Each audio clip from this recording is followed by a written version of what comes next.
வரலாற்றை நீங்கள் வந்து வக்ஃப் சட்டத்தின் மூலமாக மாற்ற முயற்சி செய்கிறீர்களா அப்படின்னு சொல்லி ஒரு கேள்வியை கேட்குறாரு.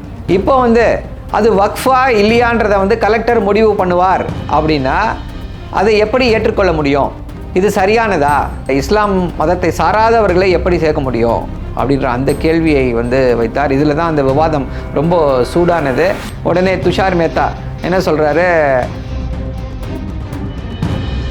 ஒரு இடத்துடைய டைட்டில் டிஸ்பியூட்டை கலெக்டரால் முடிவு பண்ண முடியாது, முடிவு பண்ணக்கூடாது, நம்முடைய அரசியல் சாசனத்திற்கு எதிரானது, நம்முடைய அரசியலமைப்புக்கும் சரி, சமுதாய அமைப்பிற்கும் சரி, நம்முடைய அந்த மத சார்பின்மை என்று சொல்லக்கூடிய அந்த கொள்கைக்கும் சரி, எது ஒரு பிரச்சனையை கொடுக்குதோ அதற்கெல்லாம் தடை கொடுக்க இருக்கிறோம் என்று சொல்லியிருக்கிறார்கள். அனைவருக்கும் வணக்கம். வக்ஃப் சட்டத்திற்கு எதிரான வழக்கு உச்சநீதிமன்றத்திலே நடந்து வருகிறது. உச்சநீதிமன்றம் பரபரப்பான கேள்விகளை வீசியிருக்கிறது. குறிப்பாக ஒன்றிய அரசுடைய வழக்கறிஞரை பார்த்து அதற்கெல்லாம் அவரிடம் பதில் இருக்கிறதா என்றால் பதில் இல்லை. என்னென்ன நடந்தது, சுவாரஸ்யமான ஒரு ஹியரிங்காக போச்சு இன்றைக்கி.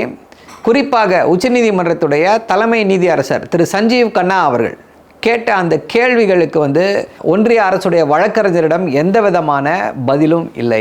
முக்கியமான கேள்வி, வரலாற்றை நீங்கள் வந்து வக்ஃப் சட்டத்தின் மூலமாக மாற்ற முயற்சி செய்கிறீர்களா அப்படின்னு சொல்லி ஒரு கேள்வியை கேட்குறாரு. ஏற்கனவே வக்ஃப்னு டிசைட் பண்ணிட்டு போயிட்டாங்க. இப்போ வந்து அது வக்ஃபா இல்லையான்றதை வந்து கலெக்டர் முடிவு பண்ணுவார் அப்படின்னா அதை எப்படி ஏற்றுக்கொள்ள முடியும்? இது சரியானதா என்று ஒரு முக்கியமான கேள்வியை ஒன்றிய அரசுடைய வழக்கறிஞர் துஷார் மேத்தா அவரிடம் வைத்தார்.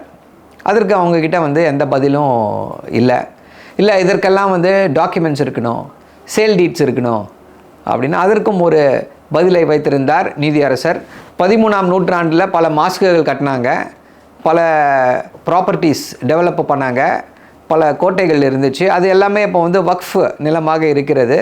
இந்த வக்ஃப் ப்ராப்பர்ட்டிக்கெல்லாம் வந்து டாக்குமெண்ட் கேட்க முடியுமா? ரெஜிஸ்ட்ரேஷன்ஸே வந்து ஆங்கிலேயர்கள் வந்த பிறகு தானே, அதற்கு முன்னாடி ரெஜிஸ்ட்ரேஷன் என்ற கான்செப்டே கிடையாதே அப்படின்னு சொல்லி சொல்லியிருக்காங்க. அதற்கும் இதை வந்து நாங்கள் வந்து இப்படி எக்ஸாமின் பண்ணணும் அப்படின்னு சொல்லி ஒரு இதை வந்து வைத்திருக்கிறார். இதை ஏற்றுக்கொள்ள முடியாது, வக்ஃப் இன் யூஸ், அதில் யாரும் தலையிட முடியாது அப்படின்ற அந்த கருத்தையும் வந்து நீதியரசர் தெரிவித்திருக்கிறார். அடுத்து நீங்கள் எப்படி அந்த வக்ஃப் போர்ட்லேயோ நிர்வாகத்தில் எப்படி இஸ்லாம் மதத்தை சாராதவர்களை எப்படி சேர்க்க முடியும் அப்படின்ற அந்த கேள்வியை வந்து வைத்தார். இதில் தான் அந்த விவாதம் ரொம்ப சூடானது. உடனே துஷார் மேத்தா என்ன சொல்கிறாரு, இந்த வழக்கை அப்போ நீங்கள் விசாரிக்க முடியுமான்னு சொல்லி திருப்பி கேட்குறாரு. ஏன்னா நீங்கள் 3 பேருமே இந்துக்கள், நாங்கள் நீதிபதிகள் ஆன பிறகு எங்களுக்கு வந்து எந்த மதமும் கிடையாது, எந்த ஜாதியும் கிடையாது, எந்த இனமும் கிடையாது, நாங்கள் வந்து வெறும் நீதியை மட்டுமே பரிபாலனம் செய்யக்கூடியவர்கள் அப்படின்னு சொல்லும் பொழுது திருப்பி இன்னொரு கேள்வியை கேட்குறாரு. ஓகே, வக்ஃபில் வந்து யாரை வேணால் போடுங்க, அதே போல் தேவஸ்தான போர்டுகளிலே, அறங்காவலர் குழுக்களிலே நீங்கள் வந்து இந்துக்கள் அல்லாதவர்களையும் போடுவீங்களா அப்படின்னு சொல்லி ஒரு திருப்பி கேள்வியை கேட்டார். பதில் இல்லை, ஒன்றிய அரசிடமிருந்து பதில் இல்லை. அடுத்து முக்கியமானது, கலெக்டர் வந்து டைட்டில் டிஸ்பியூட்ஸ் வக்ஃப் ப்ராப்பர்ட்டியா இல்லையான்னு சொல்லி ஒரு சர்ச்சை வருதுன்னா அதை வந்து கலெக்டர் டிசைட் பண்ணுவார் அப்படின்றது தான் இந்த சட்ட மாற்றங்கள் வக்ஃப் அமெண்ட்மெண்ட் ஆக்டில் இருக்கக்கூடிய ஒரு மிகவும் கான்ட்ரவர்ஷியல் செக்ஷன். அதற்கும் கேட்டு எப்படி கலெக்டர் எப்படி முடிவு பண்ண முடியும்? ஒரு இடத்துடைய டைட்டில் டிஸ்பியூட்டை கலெக்டரால் முடிவு பண்ண முடியாது, முடிவு பண்ணக்கூடாது, நம்முடைய அரசியல் சாசனத்திற்கு எதிரானது என்ற கருத்தையும் தெரிவித்து வைத்திருக்கிறார். இதற்கு வந்து இவங்களால் ஜஸ்டிஃபை பண்ண முடியல. இந்த கருத்துக்கள், இப்படிப்பட்ட கருத்துக்கள் இருக்குது, இப்படிப்பட்ட பிரச்சனைகள் வரும் என்ற காரணத்தினால தான் இந்த வக்ஃப் சட்டத்திற்கு எதிராக தொடர்ந்து எல்லோருமே வந்து குரல் கொடுத்து கொண்டு வந்திருந்தார்கள். திமுகவிலிருந்து அண்ணன் ராசா அவர்கள் வந்து அந்த பாராளுமன்ற ஜேபிசி ஜாயிண்ட் பார்லிமெண்டரி கமிட்டியில் ஒரு முக்கிய உறுப்பினராக இருந்தார். தொடர்ந்து எப்படி இவர்கள் ஒரு பாரபட்சமாக நடந்து கொள்கிறார்கள், இந்த அமெண்ட்மெண்ட்ஸ் எல்லாம் எப்படி பாதிப்புகளை ஏற்படுத்தும்னு சொல்லி பல விழிப்புணர்வை ஏற்படுத்தி கொண்டே வந்திருந்தார், தொடர்ந்து பேசிக்கொண்டே வந்தார். அந்த வக்ஃப் கமிட்டி ஜேபிசியுடைய சேர்மேன் எப்படி பாரபட்சமாக நடந்து கொண்டிருக்கிறார் அப்படின்ற அந்த கருத்தை எல்லாமே சொல்லி கொண்டு வந்திருந்தார். ஏன் இந்த மாற்றங்களை வந்து ஏற்றுக்கொள்ள முடியாது, இது எப்படி நம்முடைய அரசியலமைப்பு சட்டத்தை வந்து சிதைக்கும் வகையில் இருக்குது, அரசியல் அமைப்பு சட்டத்திற்கு எதிரானதாக இருக்கிறது என்று தொடர்ந்து இந்த வாதங்களை எல்லா இடத்துலையும் பொதுவெளியிலே தொடர்ந்து வைத்துக் கொண்டிருந்தார் அண்ணன் ராசா அவர்கள். இன்னைக்கு உச்சநீதிமன்றம் அதே கேள்விகளை கேட்கிறது. எப்படி முஸ்லீம் அல்லாதவர்களை வந்து நீங்கள் வக்ஃப் போர்ட்லையோ வக்ஃப் கமிட்டிலையோ எப்படி போட முடியும்? எக்ஸ் அஃபிஷியோ மெம்பர்ஸ்னால் ஓகே, பட் அங்கே இருந்து அந்த நிர்வாகத்தை பார்க்கக்கூடியவர்களை எப்படி மற்றவர்களை போட முடியும் அப்படின்னு சொல்லி கேள்விகளை கேட்டு இந்த வழக்கு விசாரணை கண்டினியூ ஆக போகுது. ஆனால் உச்சநீதிமன்றம் இந்த விஷயத்தை தெளிவுபடுத்தியிருக்காங்க. 3 விஷயங்களுக்கு நாங்கள் தடை உத்தரவு கொடுக்க வேண்டியிருக்கும்.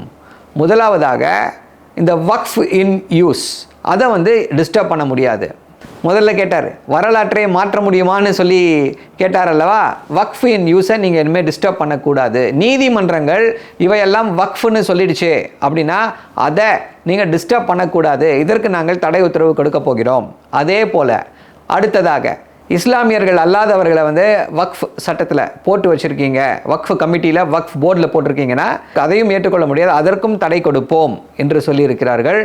3ஆவதாக இந்த கலெக்டர்ஸ் இந்த விஷயங்களில் தலையிட முடியுமா என்றால் எங்களுக்கு அதில் தலையிட முடியும் என்ற நம்பிக்கை எங்களுக்கு இல்லை. சட்டம் அதை ஏற்றுக்கொள்ளாது.